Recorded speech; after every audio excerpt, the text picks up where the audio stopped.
Olá pessoal, tudo bem? Sejam bem-vindos ao meu canal. Hoje eu irei falar um pouquinho sobre o que me acontece, o que eu vejo da espiritualidade, dessa vida, dessa Matrix, não é? Então hoje eu vou falar uma coisa, um assunto que para mim é um paradoxo. Não sei para vocês, eu gostaria depois que vocês me contem lá nos comentários o que vocês acham desse assunto, se vocês acreditam, se vocês não acreditam, se já aconteceu alguma coisa nesse sentido. Eu irei falar da reencarnação, ok? Então é um paradoxo, por quê? Porque eu acredito e não acredito, entendeu? Então assim vocês vão entender o porquê disso, tá bom? O que acontece? Quando eu tinha uns 12 anos de idade, esta voz que fala comigo hoje já conversava comigo quando eu tinha 12 anos de idade. E eu estava lá em Caxias do Sul, na casa de infância, sentada numa escada, e fiquei pensando, estava lá pensando, e essa voz veio e me falou o seguinte, né? Que existiam outras vidas. O que são essas outras vidas, né? Que começou a me falar assim, ó, que me explicar o porquê que tem pessoas de várias etnias, porquê que tem pessoas que nascem com poder aquisitivo, que são ricas e outras são pobres, porquê que umas nascem perfeitas, outras nascem com algumas deficiências. E foi me falando isso quando eu tinha 12 anos de idade. E aí começou a me dar uma explicação sobre outras vidas. Mas falou assim, usou esse termo mesmo, outras vidas, tá? Então assim, até então eu era católica, né? Não, nunca tinha escutado falar sobre isso. E aí, aos 14 anos, quando eu entrei na Umbanda, que eu comecei a entender um pouquinho o que era uma reencarnação, essas coisas, e depois, aos 28 anos de idade, que eu entrei no Centro Espírita Kardecista, fiquei lá até os 48 anos. Então, aprendi muito sobre reencarnação. Eu vou falar com vocês aqui, quando eu contar o que eu vi de forma como os kardecistas contam, mas não necessariamente hoje eu acredito da forma que eu aprendi nesses 20 anos, ok?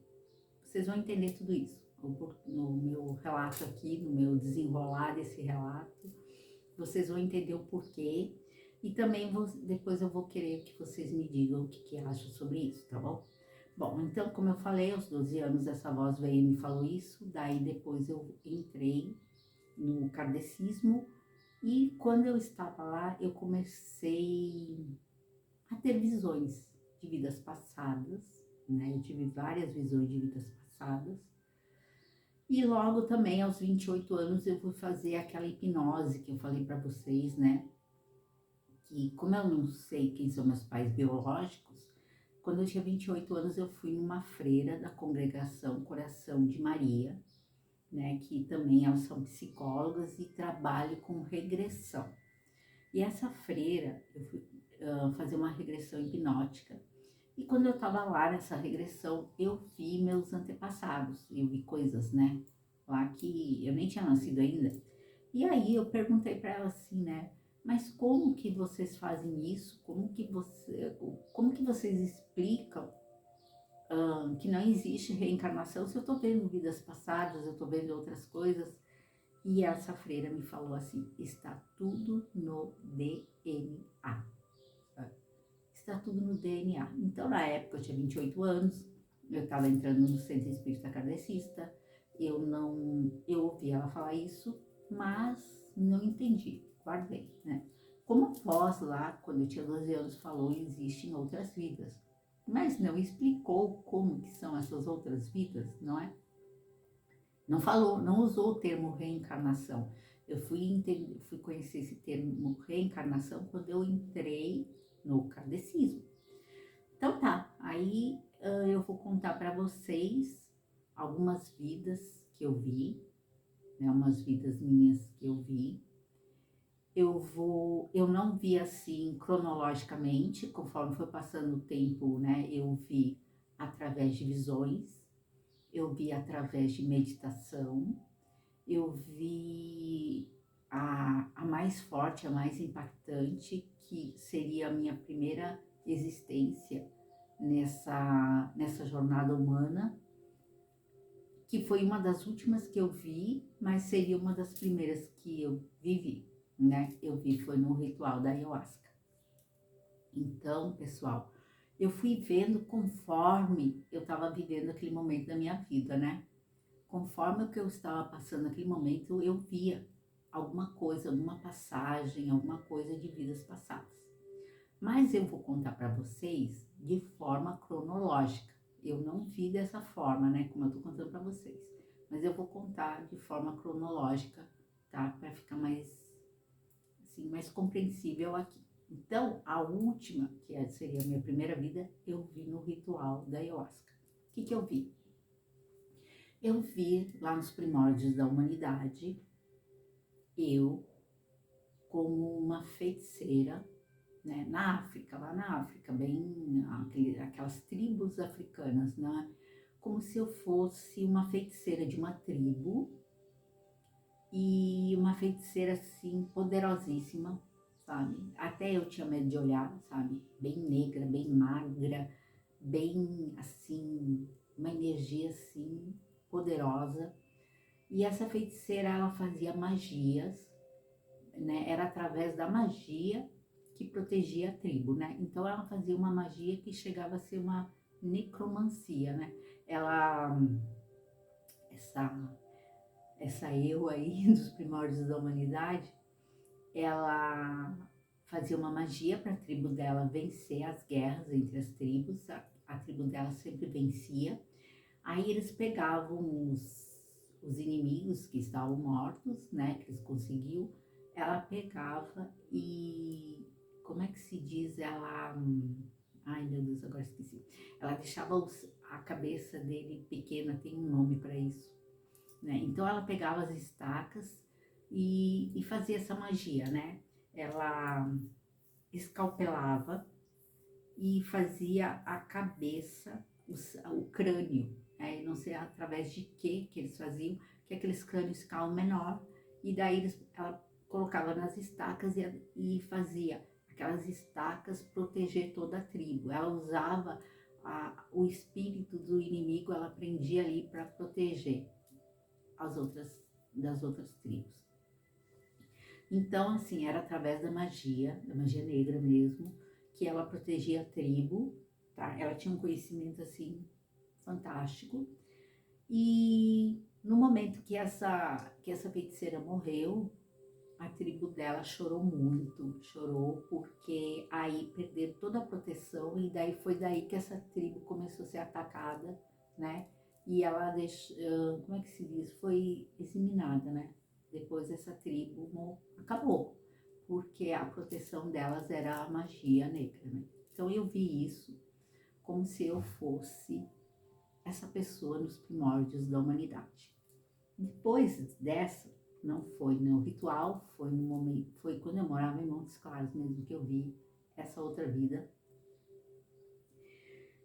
Era uma vida medieval, eu morava mais ou menos na Espanha, né? Por isso que eu uso o nick de Susan, né? O nome dela, eu chamava ela de Susan de Castelo, que eu vi que ela era uma mandarilha, né? Na época medieval, ela tinha uma irmã, ela e a irmã não se davam bem, a irmã dela era como pedir esmola, né? Era uma mendiga, ficava pedindo esmola, e eu era uma andarilha, né? Que ia nas tabernas, que bebia, que andava entre o povo, né? E nisso, eu estava numa taberna e chegou uma moça chorando, contando que havia um padre que ele abusava sexualmente das mulheres e elas não podiam fazer eu falar nem nada porque ele mandava matar, né? E ela tinha conseguido escapar. E eu fiquei muito pé com essa história e eu disse assim, eu vou ver esse padre de perto. E aí eu provoquei esse padre e tudo, mas não deixei ele chegar no vias de fato, né? Eu só quis mostrar para ele que eu podia fazer aquilo. E aí ele mandou me perseguir, porque ele era do clero, ele tinha poder, né? Ele era ligado ao rei lá, o pessoal mandou os soldados me seguirem e eu fugi para uma floresta, corri nas ruínas de uma torre que tinha. Quando eu estava nessas ruínas desta torre, que eu cheguei lá em cima, eu vi um ser muito grande que se alimentavam de seres humanos, comiam as pessoas assim, sabe? Era um ser, parece que na mitologia tem um ser assim, né? Eu acho que é Cronos. E eu vi esse ser, e aí depois eu vi ele vinha atrás de mim. Então, assim, em vez de eu correr para o lugar que eu subi, eu corri para uma parte dessa torre em que tem aquela parte balaustre, eu acho que é o nome. E eu me encostei ali e ele vinha vindo. E eu pensei assim, de duas uma, ou eu deixo ele me pegar ou eu me atiro daqui.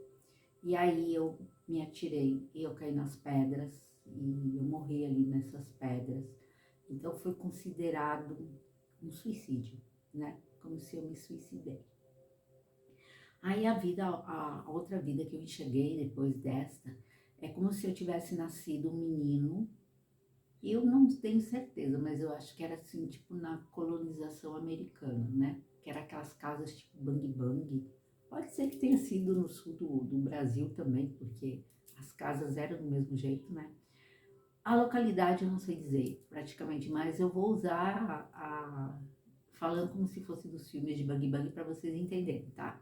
Como que eram as casas. Elas eram de madeira, elas eram daquele jeito, o chão não tinha, como é que se diz, calçamento, era barro, né? Era tudo barro, carroça, essas coisas. E eu era um menino loirinho, deficiente, né? Eu não conseguia falar, eu tinha deficiência mental, né? E esse menino, ele já tinha visão, ele era assim porque ele via coisas, ele tinha visão e ele não, né, ele não conseguia falar, se comunicar e não conseguia explicar o que estava vendo, né? E ele tentava jogar a bola com os meninos na rua, era uma bola que eles faziam de pano, sabe? Era tudo pano enrolado e eles jogavam pro outro. E aí tiravam, faziam, como é que eu vou dizer assim, brincavam, né, com esse menino, tiravam sarro dele e tudo, né, porque ele não conseguia, ele não tinha coordenação motora, ele não conseguia pegar a bola e tudo. Aí eles tiraram essa bola para ele e essa bola rolou e ele foi tentar pegar e quando ele chegou nesse lugar, abriu uma imagem para esse menino e ele viu uma estrada pavimentada e com um carro, como se fosse um corcel azul, cheio de adolescentes dentro, sabe? Só que não existia carro, não existia nada daquilo. Daí ele grita, "Ah", porque ele tá vendo isso, né? Que é uma coisa que não existia. E nisso ele se vira e vem vindo um homem com uma roupagem pesada, loiro, tipo aquele relato que eu contei anterior, que eu fui numa cidade do interior de Goiás, que tinha um pessoal com uma roupagem pesada, era o mesmo tipo de roupagem. Vinha vindo esse homem grandão pegar esse menino e esse menino tinha muito medo. E ele correu para dentro de uma casa dessas que é de madeira, tipo aquelas casas de filme de Bang Bang. E ele subiu e pulou a janela, que tem aquele telhado assim, né? Porque ele ia se suicidar, ele ia pular dali, entendeu? Só que quando ele foi tentar pular, tinha um outro telhado grudado, ele teve que voltar para dentro do quarto. Quando ele volta para dentro do quarto, esse menino, vem um homem todo vestido de branco e diz assim para ele: você ia cometer o mesmo erro de novo, quer dizer, ia se suicidar de novo, né? A moça na época medieval se suicidou, nasceu esse garoto com essa deficiência física e ia se suicidar de novo, sabe? Aí esse homem vestido de branco disse para ele: pode deixar, eu vou cuidar de você. Deitou o menino numa cama e cobriu ele com lençol. Eu não sei se nessa hora ele desencarnou, se ele morreu, o que aconteceu, porque a visão para aí, né? Eu acredito que ele morreu naquela hora. E aí, depois eu fui ter uma visão, essa história é bem bacana, que bacana em termos, né? É triste. Como se eu nasci escrava, eu era uma negra escrava, quando jovem, bonita, bem bonita, em Minas Gerais, aqui no Brasil, em Minas Gerais, no tempo dos escravos. O meu nome era Jandira, aí eu começo a lembrar mais detalhes, né? E eu tinha um marido que era um escravo, e esse marido, ele tava num, como é que a gente chama? É algo político, mas agora eu não lembro o termo. Ele era tipo revolucionário, ele queria salvar os escravos e tudo, mas ele era um escravo. Então eles estavam bolando o negócio para fugir, né? Então ele era o cabeça desse negócio aí.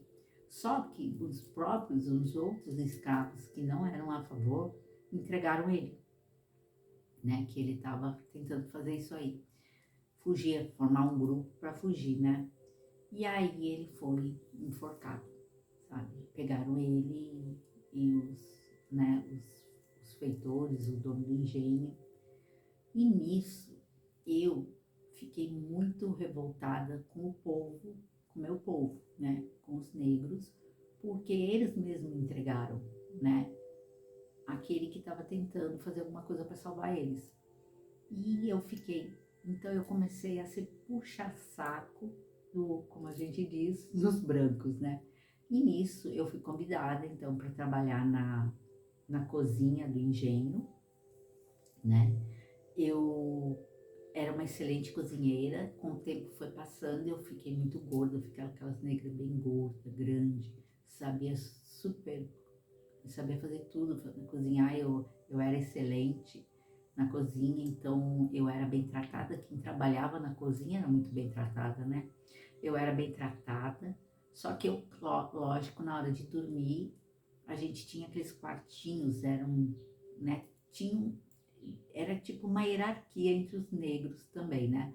Tinha aqueles que tinha que dormir tudo junto, mas tinha uns que tinha tipo assim, uns quartinhos que dormia sozinho em dois, né? Então, assim, eu já estava dormindo nesse lugar porque eu já estava mais velha, né? E mas eu não era amiga de ninguém. Eu não era amiga nem dos. Eu puxava o saco dos brancos, mas eu não era branca, né?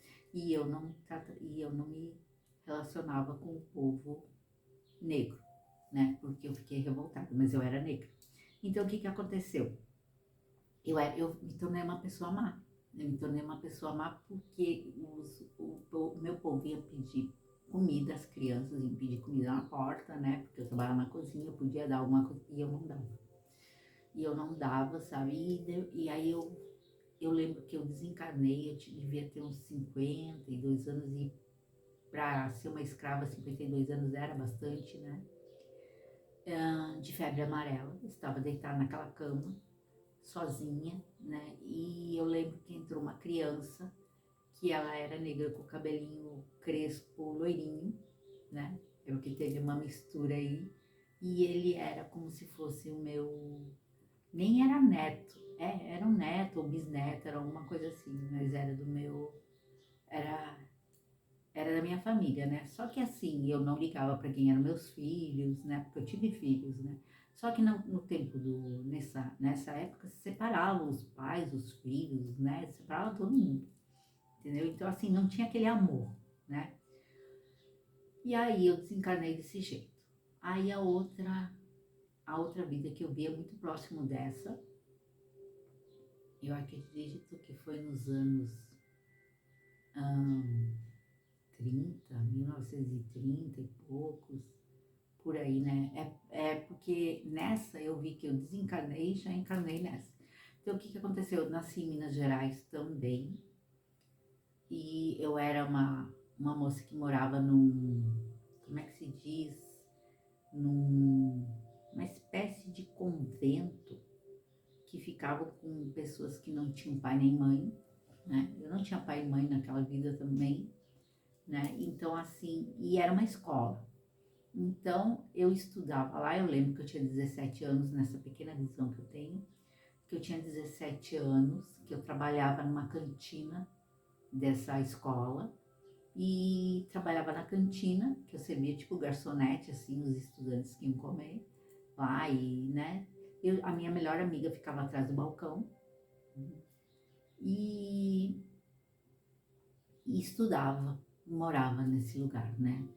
E aí o que que aconteceu? Nessa época eu já era adolescente e eu comecei a namorar um rapaz e eu estava muito apaixonada por ele.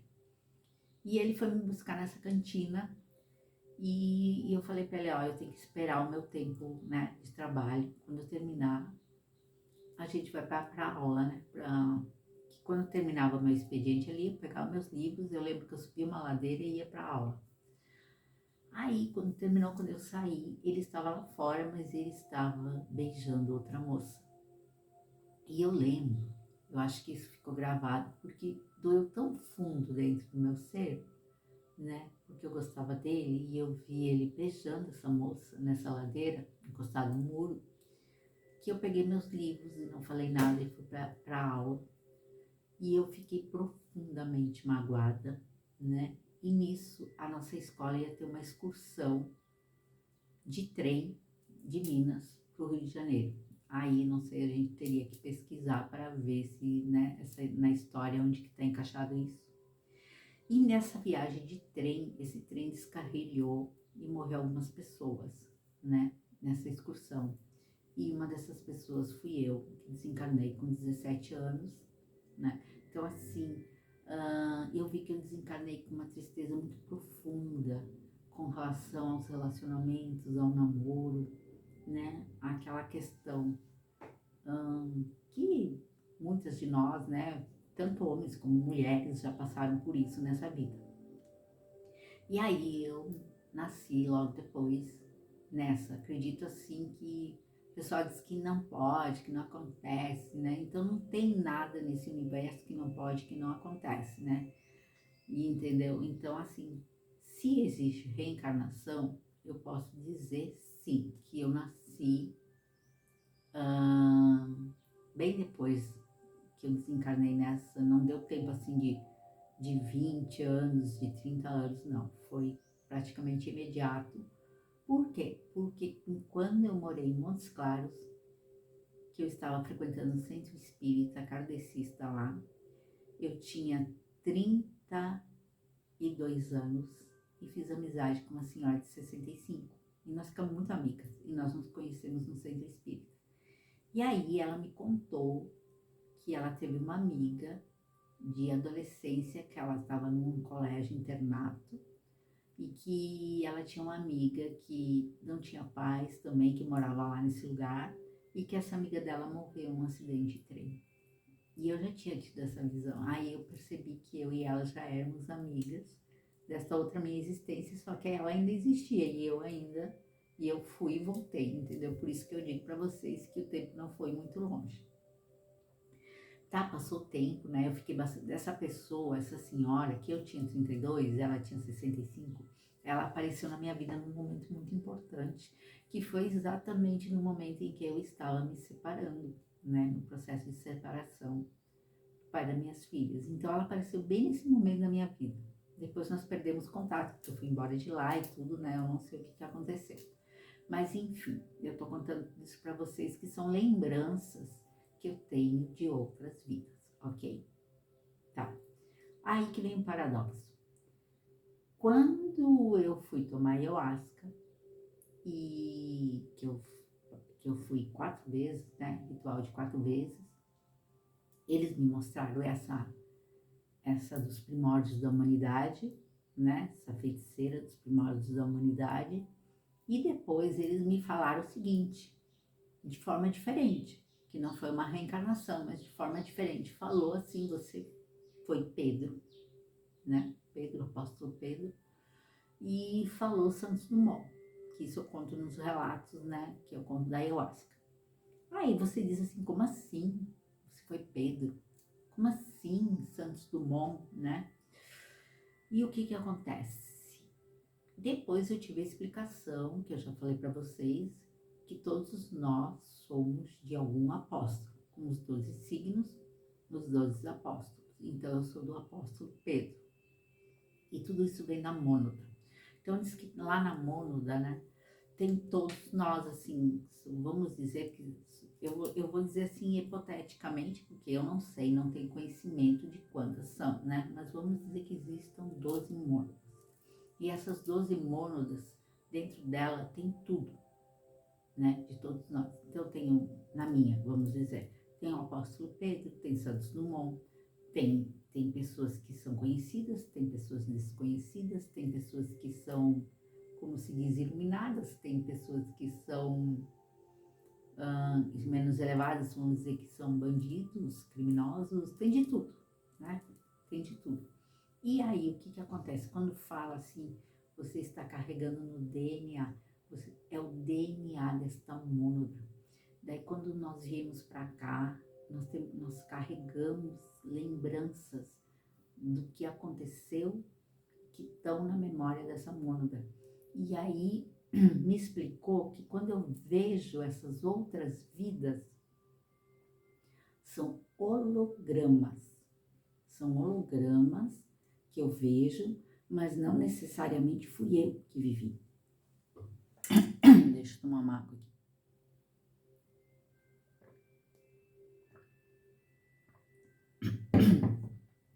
Necessariamente não sou eu que vivi isso. Mas quando eu reencarno, quando eu venho para cá, então nesse corpo físico, estou vivendo essa experiência, essa energia, essa experiência, essa centelha divina que está aqui, que veio daquela mônada, ela traz lembranças daquela mônada para cá. Não sei se vocês conseguem entender isso, né? Dessa forma que eu estou explicando. É difícil, por isso que é um paradoxo, é complexo explicar. Então, dentro dessa mônada tem a história de Santos Dumont.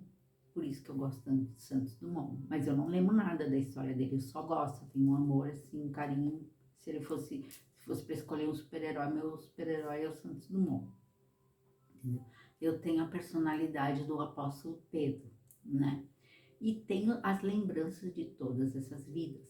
Mas não quer dizer exatamente que fui eu que vivi isso. São lembranças que, quando acontece alguma coisa no momento, né, nessa existência, vem um holograma e me mostra, né, uma vida passada e vem explicar o porquê que eu estou passando aquilo naquele momento. Mas não necessariamente é uma reencarnação, né, porque está na memória desse ser que está reencarnado, que está encarnado aqui como Maria Eugênia, está vivendo esse personagem Maria Eugênia aqui, ok? Então, assim, hoje eu falo, quando eu conto as histórias, a gente tem que contar como se for, como os kardecistas falam, mas eu não acredito mais como a doutrina kardecista explica. Hoje eu vejo como um holograma e eu vejo que eu não acredito mais, por exemplo, você fez alguma coisa e você tem que reencarnar para consertar, para pagar aquilo, né? Porque cai na mesma coisa de dizer que você fez alguma coisa e você vai para o inferno eternamente, ou que você vai ficar eternamente preso em alguma coisa, né? Eu penso para que uma energia criadora de todo esse universo ia criar algo perverso, né? Que você condenar alguém eternamente num fogo eterno, né? Num sofrimento, Então, eu vejo diferente, eu vejo isso como uma experiência desse criador do universo. Ele quer experienciar todas as vidas. Ele quer viver tudo isso, né?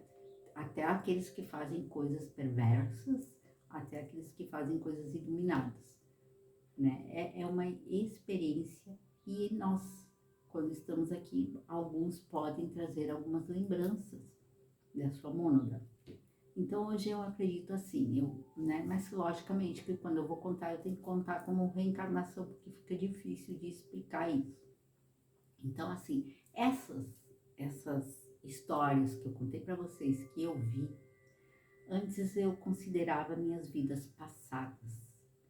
Depois que foi me explicado diferente, hoje eu vejo como se eu vi algo que está no meu DNA, mas não necessariamente fui eu que vivi isso, né? Mas, por exemplo, eu tenho mas são coisas que estão nessa centelha aqui, né? Por exemplo, toda aquela, como é que eu vou dizer, todo aquele conhecimento daquela feiticeira, dos primórdios da humanidade, estão dentro desta centelha aqui, não é? Tanto que quando eu tinha 14 anos, que eu cheguei na frente do caboclo Guarani, né, que eles chamam de pai Guarani, ele falou assim para mim: minha filha, você não ouse fazer o mal, porque você é a rainha do mal, você tem todo conhecimento, você veio aqui para aprender a fazer o bem. Ele falou isso para mim. Então é assim, por quê? Porque lá nos primórdios da humanidade, eu usei toda da magia, né, para proteger minha tribo. Logicamente que eu prejudiquei os outros, mas protegi minha tribo, mas foi através de magia negra, né, magia de feitiçaria. Então, esse conhecimento, de certa forma, tá nessa centelha aqui, né? Entendeu? Então, assim, conhecimento daquela passagem, né, de Jesus, que tem o apóstolo Pedro, o conhecimento algum conhecimento de científico de alguma coisa por causa do Santos Dumont, e da época medieval, dos escravos, né, de muita coisa do ser da adolescente, daquele menino deficiente. Então são coisas que estão dentro desta centelha aqui, ok? Eu acredito nisso. Como vocês devem ter a história de vocês devem ter, como é que eu vou dizer, várias personalidades, né? Várias energias, vários conhecimentos dentro das centelhas de vocês. Quando o pessoal fala assim, despertar da consciência, ou começar o despertar deste conhecimento que está guardado dentro de vocês, né? Como essa Matrix aqui, ela, ela nos ilude, ela nos faz esquecer quem somos, né? Nós somos uma centelha divina que vem dessa energia criadora do universo. Nós somos uma centelha, né? E estamos vivendo experiência no corpo físico, nesse corpo aqui. E para viver essa experiência, tem que ter uma história, não é? É como se você fosse fazer uma peça de teatro e você ganhou o script, você vai ser aquele personagem, entendeu? Então aqui nós somos personagens dessa grande mente criadora do universo, porque tudo é mental, né? Estamos aqui vivendo os personagens que somos hoje, né? Então, o meu personagem, Maria Eugênia, né, que está vivendo essa experiência aqui, e vocês vivendo a experiência de vocês, e logicamente deve ter muito conhecimento adormecido dentro de vocês, né?